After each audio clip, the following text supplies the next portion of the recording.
Welcome to the Connected Teamwork podcast by Growth Leaders Network. How do we learn to truly thrive together?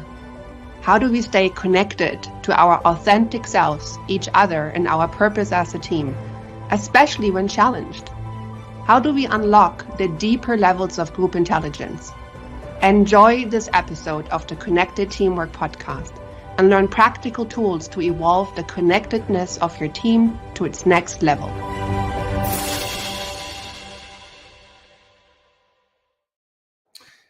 Well, hello there. My name is Carson Heady. Welcome to the Connected Teamwork podcast. I'm joined today by Sheevaun Thatcher, and Sheevaun is a VP of Strategic Enablement at Salesforce, but she's also a what she likes to call a jungle gym leader. And we're going to hear more about that today and why that's so important. She is a storyteller and guide, a leader, and a learner. She's had a very full experience with working with marketing, IT, solution engineering, and professional services. So a lot of relevant experience that she can tap into as we talk today about how she has been a part of working with and enabling connected teams. Sheevaun, thanks for being with us today. Oh, it's awesome. It's good to see you, Carson. Likewise. I know we were talking a little bit before even hopping on about something that I think is super poignant. And, I asked that you kind of share a little bit about that as we jump on today. And it's, really what you're seeing in the way of the different types of management, the different types of leaders and what they mean. And then what is a jungle gym manager? So let's dive right in. We always like to start off, too, with understanding what does connected teamwork mean to you? So I would love to have you use that as a springboard into talking about the different types of management. So connected teamwork to me means that everybody has relatively a common goal, right? We all have a common goal. Now in business, that's going to be the go-to-market play. What is that? What are we aiming for? There are a lot of pieces that come into that, and I'm sure we'll dig into it a lot more into the, when I talk about responsible to, not for. That's all about connected teamwork. All of that is that you get much further with a well-oiled and well-functioning team than you ever will by yourself, right? Not only get much further, but also stay longer because a team is going to help you stay where you need to be. Now, we were talking about the leadership. What I'm starting to see is semi-connected leadership and teamwork. And this is what I mean by that. So people talk about having a career ladder. I talk about having a career jungle gym. You just described it when we came on board, right? I've done a little bit of everything because I could not make up my mind. What do I want to do?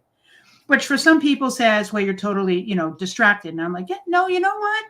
I just want to see what else is out there, right? This is not what I want to do. What else can I try? But when it comes to the management side of it, it can be a challenge when you're talking about a ladder manager versus a jungle gym manager when it comes to connected teamwork. When I think of a ladder manager, as I said, everybody says you need to get up your career ladder.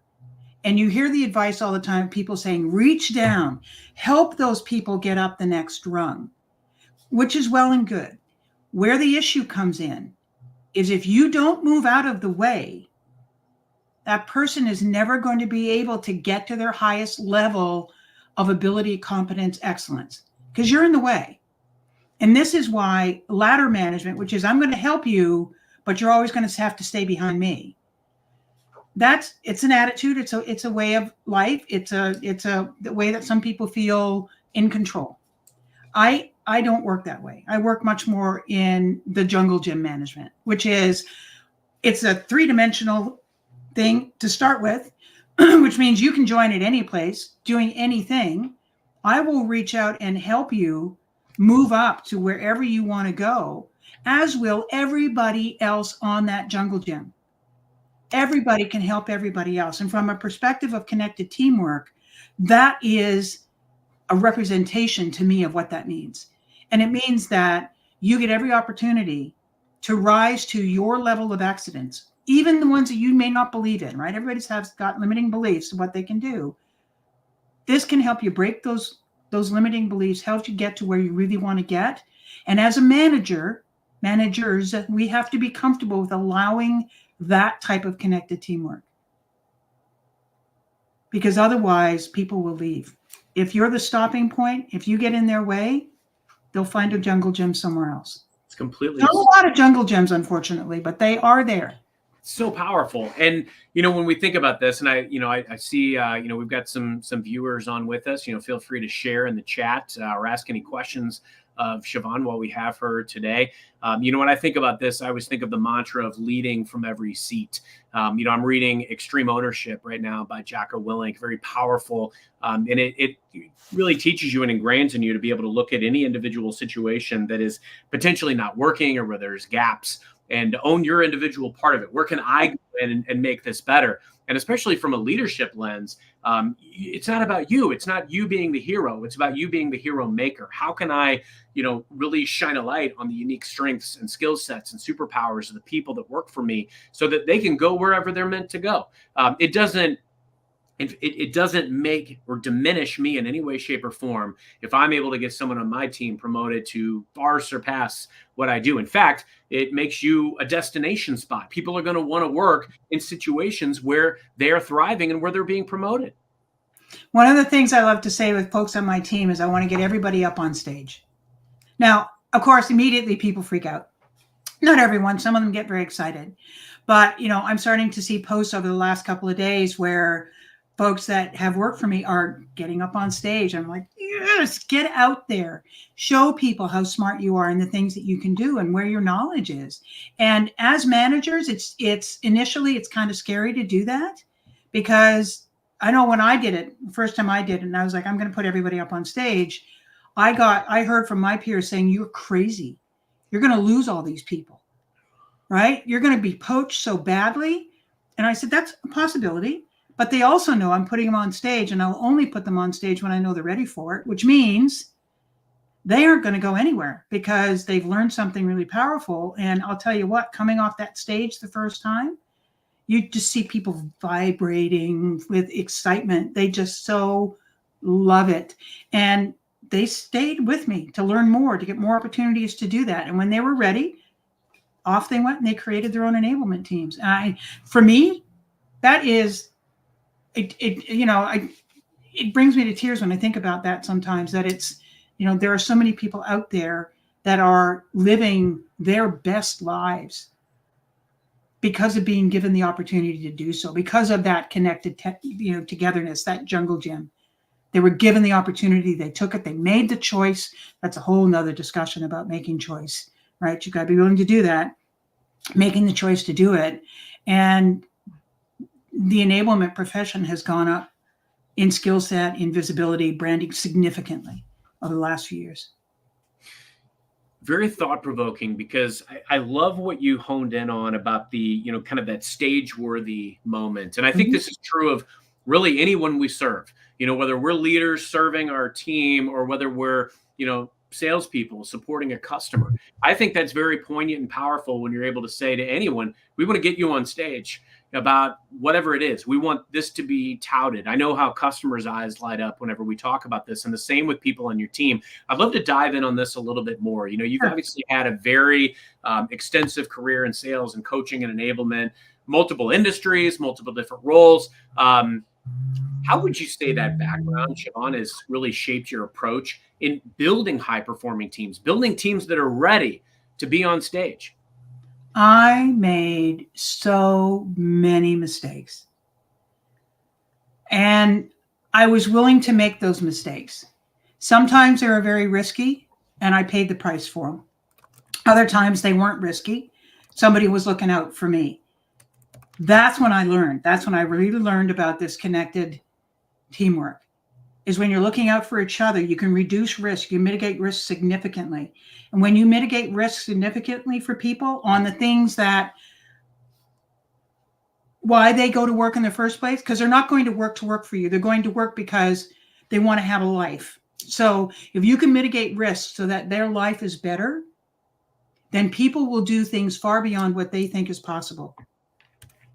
They will break their own bounds. The creativity is unbelievable. Now, in enablement, there are rules around the creativity, right? You have to put some caveats on it. right? I don't want somebody to be spending 2 years creating a gamification thing that does one little thing, right? That doesn't help anybody. Looks cool, a lot of fun, not going to do what we need it to do. But when it is aligned with the business requirements, aligned with the business needs, people can be very, very creative. Some of the programs that I've seen come out of the minds of people that really did not know they could do this.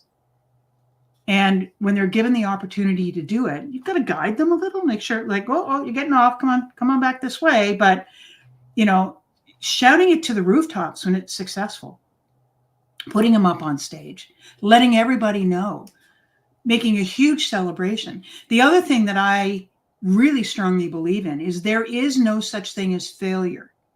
I said I made a lot of mistakes. I didn't say I failed. Failure is really just being in a place you hadn't counted on. It's like, oops, that was a mistake. All right, what was the mistake I made? What did I learn from it? How do I not make that mistake again? Do I try this in a different way? Or is it not worth trying? And I move on to the next thing, right? But it is feeling comfortable enough to do that. And when you get comfortable enough to do that, it also feeds into the ability for you to make choices. Because if I don't believe in failure, then I will make choices. If I'm afraid of failure, I will not make choices. And if you don't make choices, somebody else will make choices for you. So this is how you can build your career. This is how you can get up that jungle gym, is not being afraid to make choices, understanding those choices may end up in a place you hadn't counted on. But if you're doing it for all the right reasons, and this is where our jungle gym manager really fits in, if you're doing it for all the right reasons, then you're going to learn something from it. Maybe it didn't turn out the way you wanted, and maybe that had nothing to do with you. Maybe it was a global pandemic. Maybe it was the wrong timing. Whatever happens. But you have to take those chances. And as teams, when you get multiple people in teams connected, working on these types of implementations, you see amazing success. You see amazing success in the companies that they're working for, right? I mean, I know I go back to this when I was at Ring Central. I started, it was a $300 million company. Stock was at $20 and had been about $20 for 5 years since they went public. We started putting some programs in place, and it got to 82 within that same year. It was 190 something the following year, and it went up to just under $500 within 4 years. During my stand and deliver, when I was being hired, I made a bold statement about getting to $1 billion. They said, we're going to get to $1 billion in 2022. And I said, no, you know what? You get enablement in here, we'll get there in 2020. They all laughed. I had absolutely nothing to base it on. But it's like, what the hell? Why not? Throw it out there. Gotta have a North Star. Ring Central hit $1 billion run rate in January 2020. Right? So it took them 20 years to get there, and then 2 years to get to 2 billion.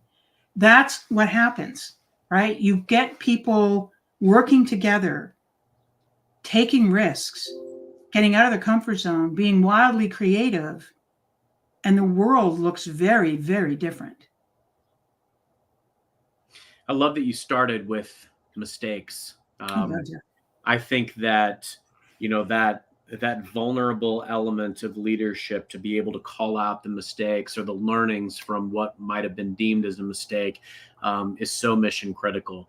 I think sometimes we are our own biggest limiters, where we let our limiting beliefs control us or keep us back, or we want to stay small. I'm doing a training right now for a bunch of our teams on Dare to Lead by Brene Brown. We did it really successfully a couple of years back, and we're doing it again, frankly, because that's the best way to do any type of training, is to make sure you're revisiting and refreshing. Right. And, just thinking about that, I think sometimes we allow ourselves to stay small because of imposter syndrome or some of our limiting beliefs. But the reality is, when you can kind of make those big, bold claims, or you can go out and really look at what is the what's the TAM here? What's the total opportunity? What could I make a swing for? I love that you had some bold North Star that you were going after and seeing what's possible. Because very rarely do people really go after optimal. They find themselves comparing themselves to others or comparing themselves to average, and they don't break out of that mold and think about how to take it to the next level. A lot of people aren't comfortable with rejection. Most people aren't comfortable with rejection. Nobody likes to be rejected. However, that has stopped people from actually making any attempt whatsoever. I hear it all the time, right? Well, what if they say no? What if they say no? I'm like, you're right. They might say no. There's a 50-50 chance they might say no. We can bring that down. But right now, with anything else, there's a 50-50 chance. But what if they say yes? They'll never say yes unless you put something in front of it. And maybe it's not fully thought out. Maybe you don't have the whole picture for the team or the whole program laid out. That's okay. Give them a vision. Even if you have a vision, say, this is where I think we can go. Here's where I think we can do this. What do you think? And all you need is for somebody to say, give it a shot. Do you answer these 5 questions, right? We not talked about the 5 questions. Does it align with go-to-market? Do you have the priorities right? What is the due date? How are you going to measure it? And what do you want them to do, right? Have all those answered as best you can. And if those all fit, then go for it. Go for it. See what happens. And people, I don't know how many times I've had people come back to me going, I never knew I could do this. I'm so shocked. And I'm like, it's always been in you. You just had somebody tell you when you were a kid that you didn't know how to do that. Right? I had a case, there was a saleswoman I was working with, and she hated getting up in front of groups. She was just paralyzed from presentations.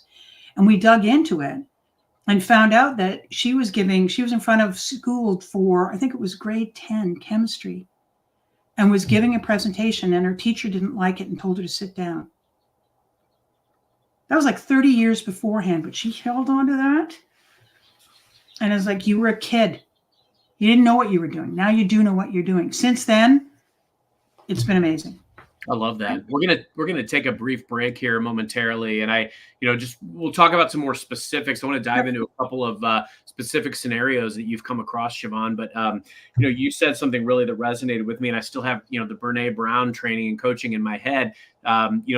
She talks about when she stumbled across the Man in the Arena speech by Teddy Roosevelt, and when you think about that, I think a lot of us, we hold on to almost that chip on our shoulder from the past, or that critic that has said something to us or about us that has let us hold ourselves back.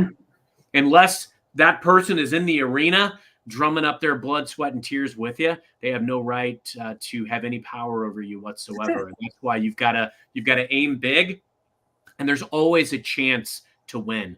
You just have to find it and go after it. And if you fall short, you learn. I think that's the key element. So we're going to take a brief break, and then we'll come back with Sheevaun Thatcher.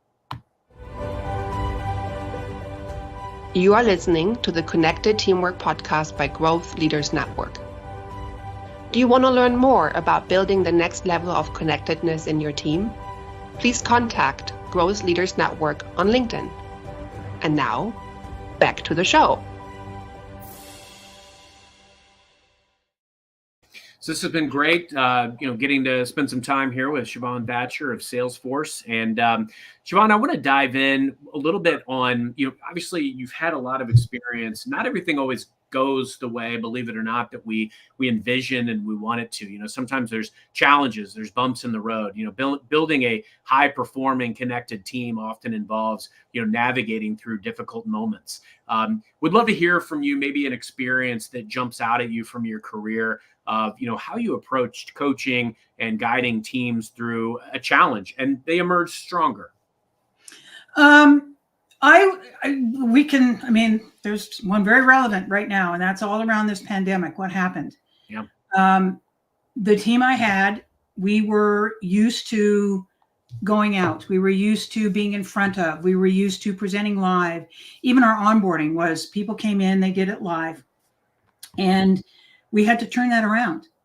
We had to turn it around so fast. Like when lockdown occurred, we had another onboarding set for 4 days later. And the woman who was working with me on the onboarding at that time, Melissa Regan, like blew the doors off. Her creativity, because she was given the ability, go do something great, whatever it is. We know it's not going to be perfect. You get something that's going to work. Her creativity was off the chart. And, she came back with, we sent boxes to everybody, and each day had a little baggie of something, and you opened it up the beginning of that day, and that's what your day was going to be like for all the onboarding training. And there was something that they would do live. I mean, it was just really creative. But what we discovered, which was even more amazing than that, is that most of the people that we supported, and at that time, I had all of the customer facing, not just sales. It was also CS. It was also partners. It was also professional services. All of that. We all supported all of them. Some of them were used to working in this way, and a lot of them weren't. So I coached my team how to turn inward, and instead of thinking of our external clients, our clients became RingCentral employees. And we created documents on how to do web presentations. We created documents on how to run through PowerPoints. We created documents on how to set up your office. We created documents on how to do time scheduling so that you weren't going to burn yourself out. Right? All of this enablement went internally. And it really helped. I think it helped my team because we were really in service of people that we knew and meant a great deal to us. And as a connected team, we were able to provide that support to the company at large, not just a group. And for us, that was amazing. I love that. I mean, we hear a lot about, the only constant is change. People that thrive adapt to the new terrain. Now, it's normal, and it is absolutely, an empathy moment where, there's people that struggle with making the change. And obviously in the case of a global pandemic, there was a lot of opportunity for us to tap into more of our humanness, as we were connecting with other people that, to your point, we care about. But it's okay to take a moment or some time to figure out the new terrain. But ultimately, there are shifts in the landscape. Customer organization, our organizations change. There's mergers, there's acquisitions. There's complete changing of organization operating business units. You and I have both been through this time and time again in our careers. So I think that's important, is to really stay at the pulse of people. Connected teams communicate and they collaborate. And when you're having this new shared experience, we were all transitioning from being out in the field to now doing everything virtually. There are things that emerge as best practices, like being able to use an instant messenger's chat in the middle of a meeting, or to be able to add resources in real time, things that are almost advantages of being able to do business this way, as opposed to the way that will never be again. But I also place more value than ever on the in-person time. I was traveling last week, and I was in person with teams and customers and colleagues in New York City. And there's nothing like, in fact, I think we prize that in-person time more than ever before. You talk a lot about the importance of values and culture in driving performance. So I'd love to hear, how do you ensure that there's alignment of values within a team, especially, in a fast-paced, dynamic environment like sales, where there's a lot of different perspectives, egos, things of that stature. How do you really cultivate that culture of values and connectedness?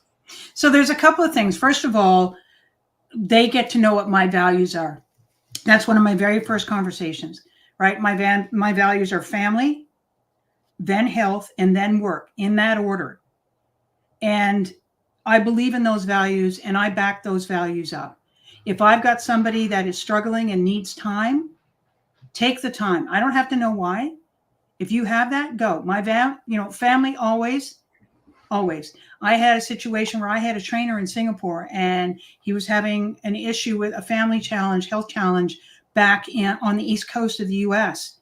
I flew him home in the middle of the training, and he's like, and I said, you know what? We can always go back. You don't have another chance here. You gotta be there. And so I believe it, I live it, and that other people can get through osmosis. The other thing is, I do a value exercise with the folks that want to do it with me, which really is, let's examine what your values are. You can, with a very simple process, any decision that you need to make, you can make based on your values because you can quantify it. Cross my heart, hope to die. I figured a way out to do that. And I've done that with a lot of folks that I've coached, where if they've got a, do I stay in this job? Do I go to a new one? What do I do? Where they can actually quantify it and it helps make the decision. So values have a huge impact. If you do not live your values, if you're in a situation where there is a lot of conflict, the conflict is caused because you're doing something that doesn't align with your values. That's where conflict is. And so if you're feeling conflict all the time, then you need to step back and think, maybe it's not the company. Maybe it's not what I'm asked to do. Maybe what I'm being asked to do doesn't align with who I am. So let me establish who that is. Let me understand who that is and either work within this organization to see if I can get into a position where those values are honored. And if not, I look for something else. Now, yeah, it's a hard word out there, but it is much more brutal on your psyche, much more brutal on your physical health, your stress, everything, if you're in a place where your values are not honored, period, end of sentence. The third thing is that, and I love this, one of the guys who now has his own team, I'm so proud of him, James Simpson, created a document that is how I want to be coached. Single page. And it's just a bunch of questions that you can give to somebody where they can tell you, here's the best way to communicate with me. Because not everybody communicates the same way. I do a great job on podcasts. I love being on stage. Social situations, I'm terrible. I'm an introvert. And so I can come off stage and you've got about 15 minutes of my time and then, right? I laugh because at some of these conferences, I love giving of myself, but that also means that twice a day I spend 20 minutes hiding in the bathroom. It just is, right? Because that's just what I need to do. But these are honoring my own values. And this is a way of doing things that I know is going to take care of me, right? It's that health piece as well. Because you can always get a new job.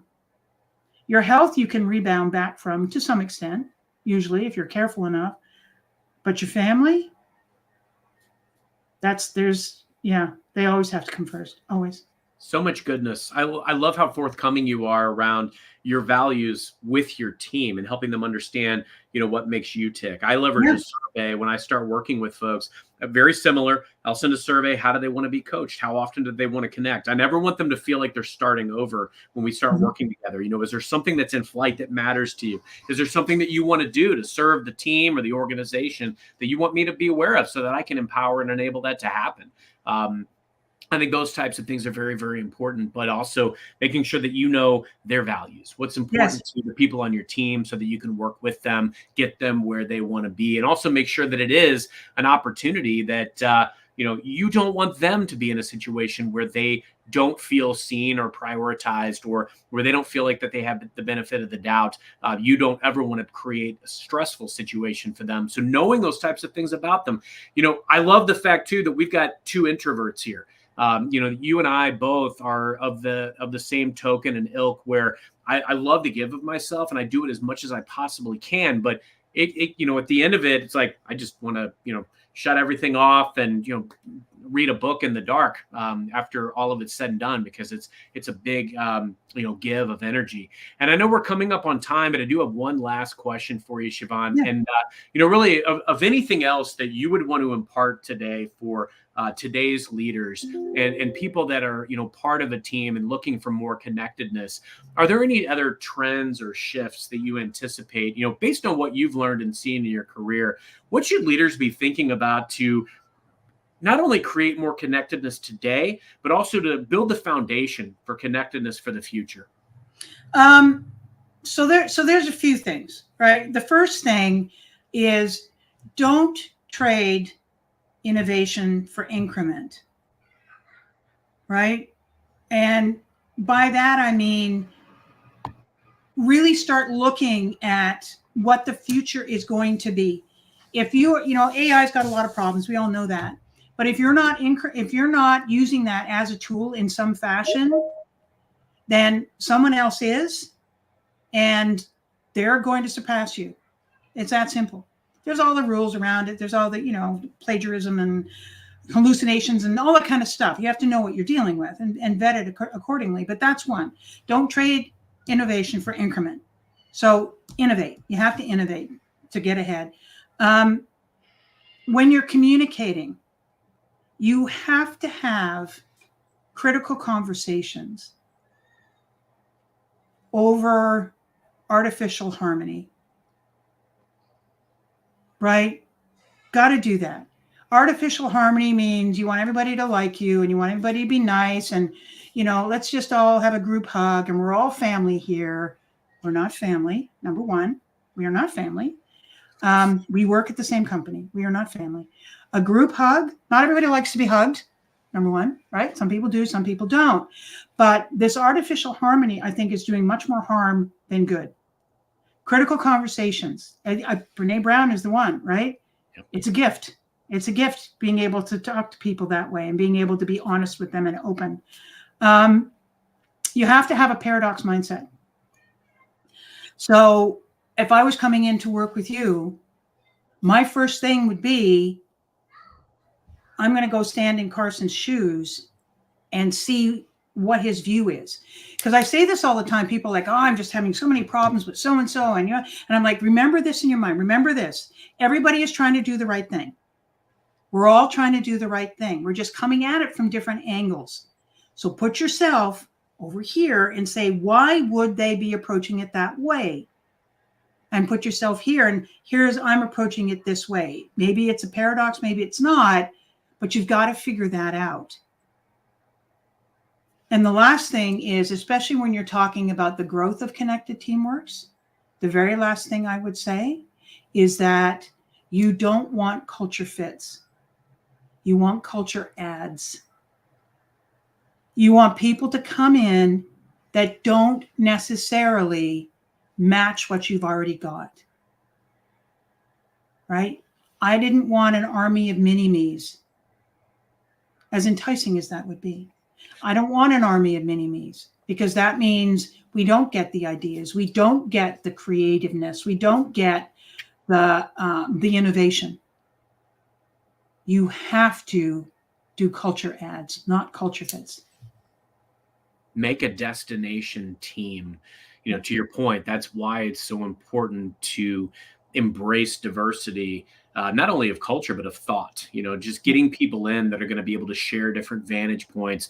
I love the culture add element, but the better you do of that as a leader, the more you will become a destination. Sometimes we get very short-sighted as managers and we say, we don't necessarily want to see our team leave and move on and go and get all these accolades. It goes back to what you were talking earlier about being the ladder versus the jungle gym. I want everybody on my team to get promoted because I want people to say, hey, I want to go work for this team, because everybody gets promoted. I have an opening. Yay. Somebody's moved up. They've gone on. They've created their own enablement.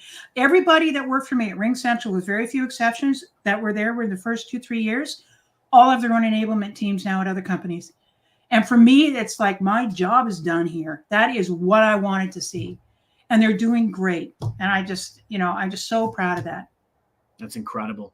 Sheevaun, thank you. I'm going to give you the last word here in a moment, but I also want to thank everyone for checking out today's edition of the Connected Teamwork Podcast. We are on every Monday at noon Pacific, 2:00 Central, and stick with us. Come back next week for next week's Connected Teamwork.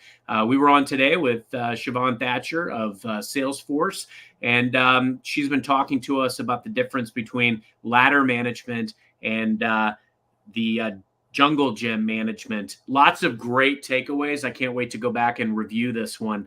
Thank you, Sheevaun, so much for your time. Any parting words as we close out this episode? I do. There is a quote that I love to leave these calls with. There's a gentleman by the name of Jack Malcolm, and I'm going to read the quote because I don't want to get it wrong. Value is created when an undiscovered need meets an unexplored possibility, creating an unexpected spark of creation.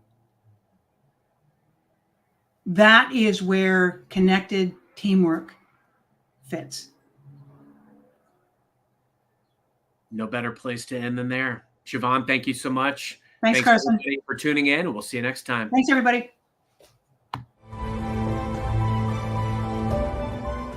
Thank you for listening to the Connected Teamwork podcast by Growth Leaders Network. Take a moment to reflect on what you learned today that can help build your team. Also, if you like, think about one of your team members and what you appreciate about them. Let them know. Enjoy connecting more deeply to what is great about them. And see you next time at the Connected Teamwork podcast.